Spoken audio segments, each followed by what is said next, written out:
sama opini publik di malam hari ini, dan untuk Anda yang ingin hubungi kami di 0215155111 mengenai ancaman terorisme yang ada di Indonesia. Ya, ini sudah lama dan semakin kesininya semakin tidak bisa diprediksi lagi atau diraba kira-kira akan terjadi kapan. Kalau dulu kita masih bisa mengira-ngira bahwa polisi berjaga-jaga pada saat menjelang malam-malam hari besar agama. Biasanya penjagaan lebih banyak tuh, lebih ketat di mana-mana. Rumah-rumah ibadah dijaga lebih intensif. Kemudian juga kedutaan besar juga seperti itu. Tapi ternyata di hari biasa pun bisa terjadi. Dulu mungkin terjadinya di tempat-tempat wisata yang banyak orang asingnya. Kan tujuannya itu ya, biasanya dijaga. Orang-orang juga bisa waspada gitu di Bali dan sekitarnya. Kalau sekarang ya kita kejadian kemarin gitu ya, di tempat umum, di Kampung Melayu, orang berpikir kalau ibaratnya tujuannya adalah bukan orang Muslim, di situ banyak orang Muslimnya. Nah, ini jadi semakin sulit untuk diprediksi. Benar seperti itu ya. Ini sebenarnya karena apa sih? Apa karena saya tuh berpikir gini, apa karena hanya kalau kita melihat pemberitaan kan Indonesia, Filipina yang sering ada aksi teroris Malaysia dan sebagainya. Thailand. Tapi ya Thailand. Nah, sebenarnya untuk apa karena di negara-negara yang seperti Indonesia ini kesadaran hukumnya kurang atau bagaimana? Pada dasarnya target mereka itu bisa acak, Mbak. Gitu. Soft target dan hard target. Nah, hard target mungkin hard target mungkin sesuatu yang besar kan, kedutaan itu butuh. Itu hard target nih ya. Hard target membutuhkan SDM yang bagus. Kedua, proses yang panjang. Panjang nggak sih biasanya untuk? Pendanaan juga harus banyak kan, karena apa ya? Pekerjaan di lapangan kan cukup banyak yang harus dilakukan. Mungkin dari mereki itu apa namanya? Mereki itu bahasa. Bukan merakit ya? Bukan, mereki itu. Mereki. Apa namanya? Pemetaan wilayah. Mereki. Okay. Jadi mereki pemetaan wilayah. Oh, targetnya di sini, ini hard target. Yang harus dibutuhkan untuk menembus misalkan pagar. Apa yang harus dilakukan? Kekuatan apa yang dibutuhkan? Itu kan hard target. Itu jagoan strategi semua ya, bisa dikatakan itu ya? Mungkin pemimpinnya. Kalau operatornya hanya menerima perintah. Jadi membuat situasi ini berjalan lancar, dia harus melihat peta itu dalam kondisi 24 jam seperti apa, memetakan wilayah yang akan ditargetkan. Dan prosesnya panjang gitu. Untuk hard target biasanya berapa lama sih sampai akhirnya terjadi eksekusi? Bisa setahun, 1 bulan, tergantung. Ya, jadi melihat situasi momen yang terbaik. Biasanya hard target itu menjadi target tergantung dengan situasi politik di Indonesia khususnya, dan bisa dikaitkan dengan politik-politik di luar negeri yang terkait dengan wilayah konflik.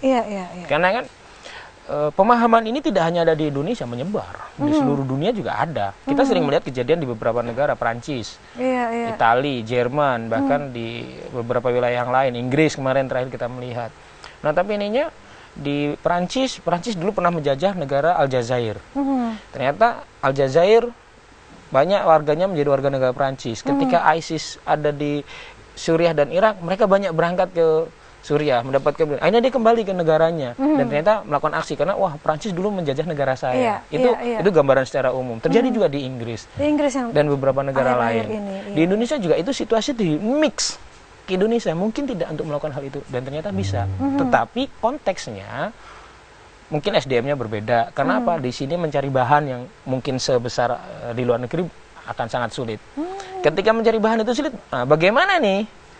Mereka kan untuk menciptakan bahan yang bisa digunakan sebagai aksi atau amaliyah dalam tanpa terlacak juga ya. Akhirnya mereka menciptakan, membuat sendiri dengan lab-lab yang tidak dimonitor ya. Mereka membuat lab tidak hanya satu tempat, mungkin di beberapa wilayah untuk membuat eksplosif. Mereka kemarin sering kita lihat bahan-bahan tertentu dicampur dengan ini menjadi eksplosif walaupun low, sangat rendah. Ketika sangat rendah hanya suara, tetapi tidak memiliki daya hancur dan tidak memiliki kemampuan untuk membunuh. Hanya daya ledaknya rendah. Bagaimana dengan suara besar tapi daya redaknya rendah atau low explosive disebut, tapi memiliki daya bunuh yang kuat. Akhirnya di pinggir-pinggirnya itu kalau misalkan kita granat meledak, besinya itu sebagai pembunuh. Nah, mereka nge-mix bahan yang rendah. Jadi menciptakan hal yang baru dong pastinya ya. Sebenarnya tidak, tetapi udah ada. Memanfaatkan low explosive supaya memiliki high explosive, high effect. Jadi memiliki daya bunuh yang lebih bagus. Akhirnya mungkin ini bahannya sedikit, lalu pinggirnya lah diselip-selipin entah itu paku beracun, mur, potongan-potongan besi. Itu sebenarnya. Jadi ketika dia meledak, ledakan itulah yang melontarkan besi-besi itu, yang akhirnya berimbas, bisa melukai, bahkan bisa menyebabkan kematian bagi orang yang terkena ledakan tersebut atau dorongan paku yang terlontar itu. Jadi mix. Kalau kita ngomongin mengenai paku-paku yang ada di satu bom, ini jadi kayak bom panci ya nggak sih? Bom panci seperti itu nggak sih? Iya. Jadi bom panci terakhir itu. Kalau kita kayaknya dengar panci, kayaknya hal yang simple, yang mudah, yang tidak terlalu banyak efeknya, tapi ternyata itu besar juga ya. Suaranya bagus. Oh, suaranya bagus. Oke. Untuk satu yang pakar kamu gitu.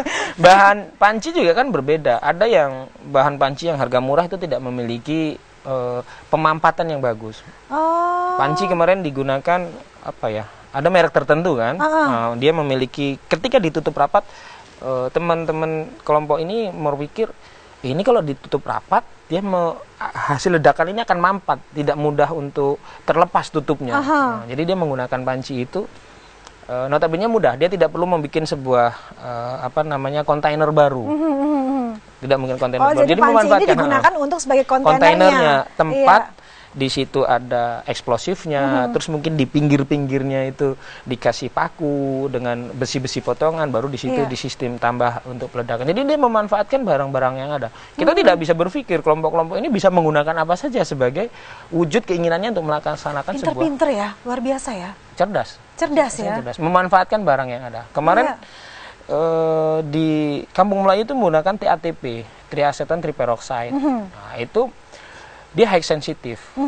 Tapi high sensitif juga ada yang mengatakan dia high explosive. Tetapi kalau high explosive itu standarnya mungkin TNT dan sebagainya. Tapi menggunakan TATP, triacetan triperoxide. Itu burning rate-nya sangat tinggi sih. 5.300 per detik.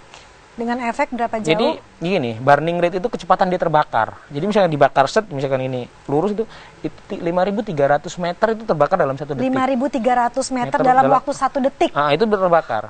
Jadi karena ini memiliki daya bakar yang sangat cepat, otomatis jika dimampatkan dalam satu wadah waktu itu digunakanlah kelompok ini untuk menjadi bahan peledak.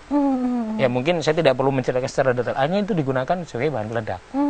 Yang jika itu disumbut meledak, akhirnya itu terbakar di dalam panci yang menyebabkan ledakan ke sana ke sini. Luar biasa. Targetnya ya itu.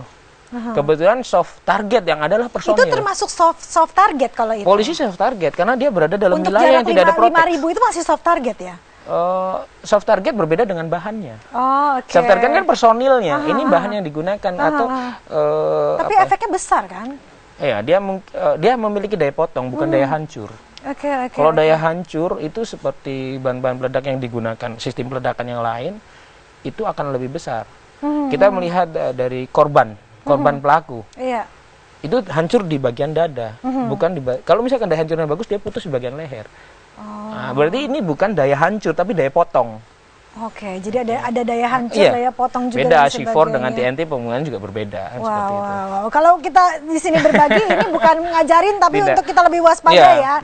Karena untuk hal yang simpel saja, walaupun dengan barang yang seadanya saja bisa terjadi satu peledakan yang bisa luar biasa memanfaatkan yang ada di sekitarnya.